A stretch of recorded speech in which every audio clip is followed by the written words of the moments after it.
Greetings, hip cats. Slide into my path. Let imagination be your passport. And welcome to the kingdom of keys.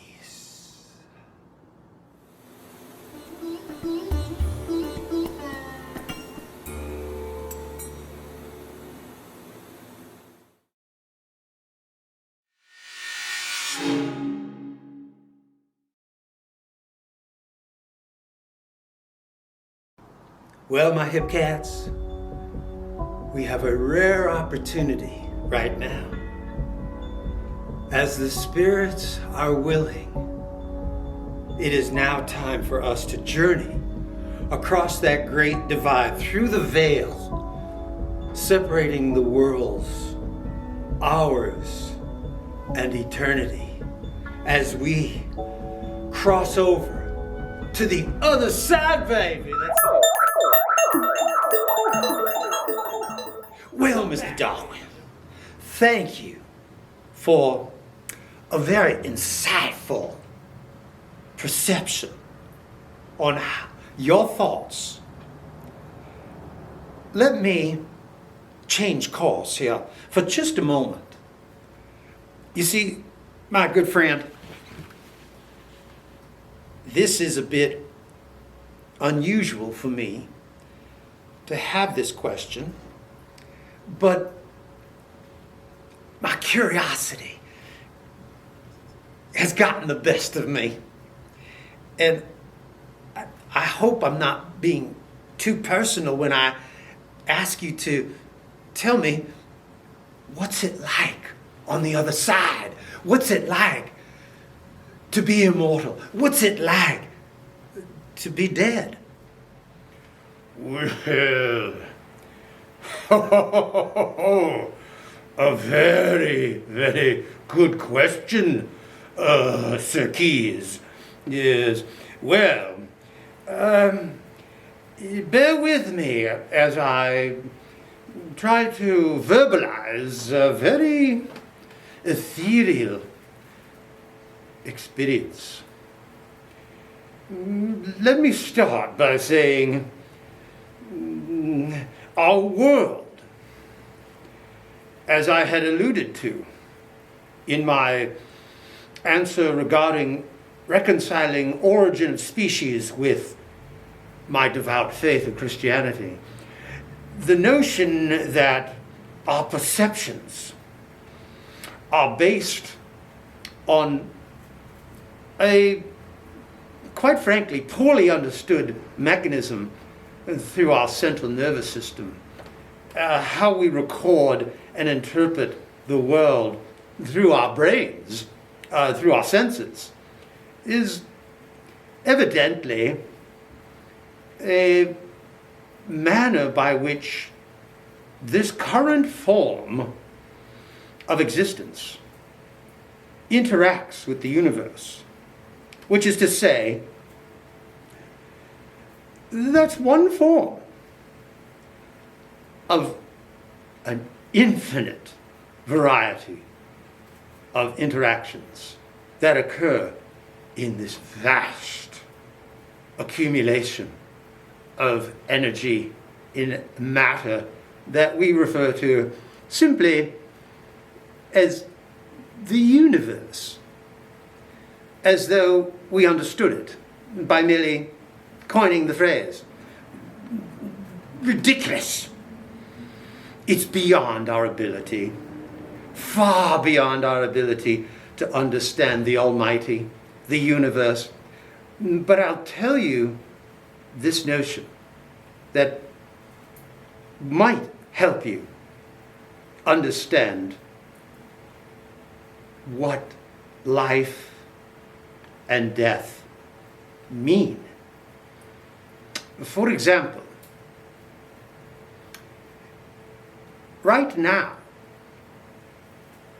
in this very moment, you are hearing Charles Darwin. So, am I really dead? But you're saying, nonsense. This is a reenactment. Well, that may be the case, but nonetheless, in some way, Charles Darwin is still with us. And although you might say that as a poetic reference, this is an actual event occurring right now in your central nervous system. As you hear my words and conjure up a thought of someone who is no longer walking the mortal plane. So the idea of death is really one of definition, is it not?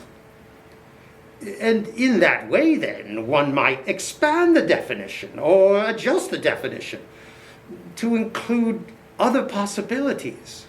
The clearest one, of course, is that, as spoken so clearly in the first law of thermodynamics, one cannot create nor destroy energy nor matter. Black holes aside, but we'll talk about that another time. And when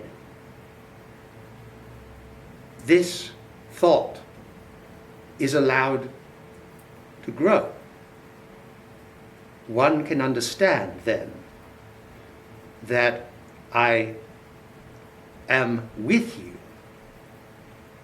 always have been, and always will. Well, thank you so much for joining us, Mr. Charles Darwin. It has been a pleasure. And now, ladies and gentlemen, please welcome with me from the other side, far back in time, in the 13th century, a brilliant mind, deep in philosophical contemplation, the world-renowned theologian, St. Thomas Aquinas. Welcome.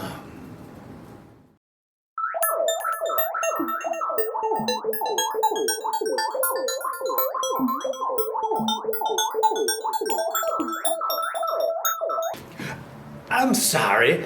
I hope I'm not being rude, but you are St. Thomas Aquinas, are you not? Well, I'm sorry. I'm just a bit confused. I'm thinking that maybe you might be someone else, possibly? Let me ask you this. What do people call you? What is your name, sir? I remember she was giving me an apple. My sweetie pie, Eve, yeah, she's sweet, man. See how good looking she is? I remember grabbing the apple, taking a bite, and oh baby, that's when it all started. Adam, what are you doing, man? That does it! You're out of here!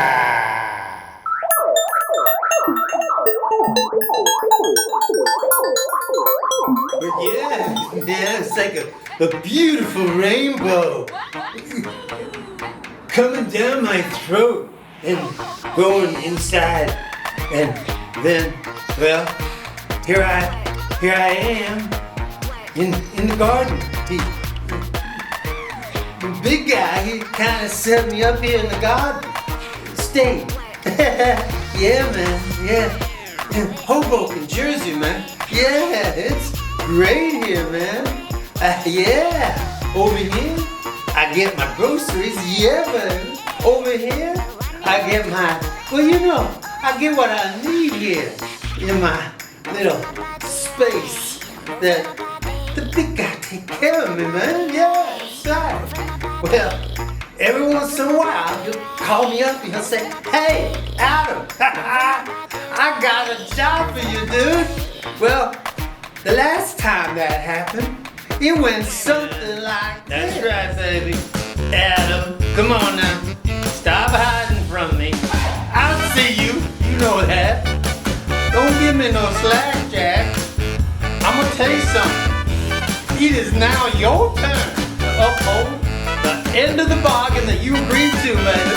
That's right. It's time to visit Earth as part of the Fallen Angel Protection Program. You're gonna go down there and you're gonna visit the first century. And I want you to name the next Roman Emperor, baby.